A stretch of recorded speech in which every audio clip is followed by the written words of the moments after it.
Hello, this is Walking Gently with Paula, pastor style, take 95 because I can't seem to get it right this morning. There's the horses, there's the goats. I'm Paula, and that's the unhelpful farm kitty. Oh boy. So today our verse is Psalm 119:54.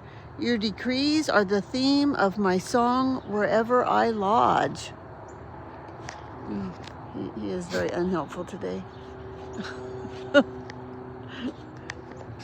I love this verse because maybe if I shut this down, it might be better.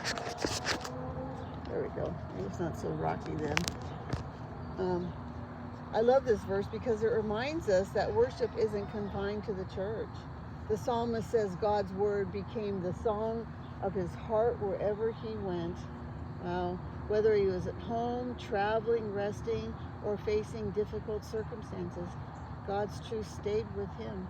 Have you ever noticed like certain songs get stuck in your head, whether they're good songs or bad songs, and like, you know, this is the song that doesn't end, and then pretty soon it's over and over and over, and you feel like you're just gonna go crazy. That's how I spend the time out here with the horses. I hear the horses and the birds and the geese and the goats and the chickens, and they don't talk and sing and make noise because their life is perfect. They sing and talk because that's what God created them to do.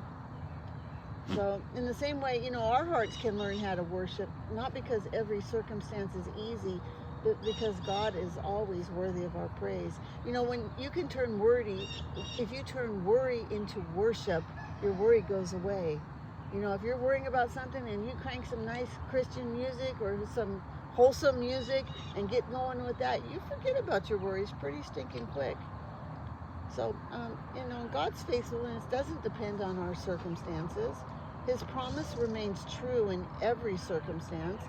And when God's word fills our heart, praise begins naturally, even on difficult days. I don't know where I am because I'm just yapping along.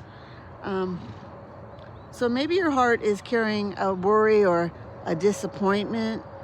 If that's you, begin by simply remembering who God is.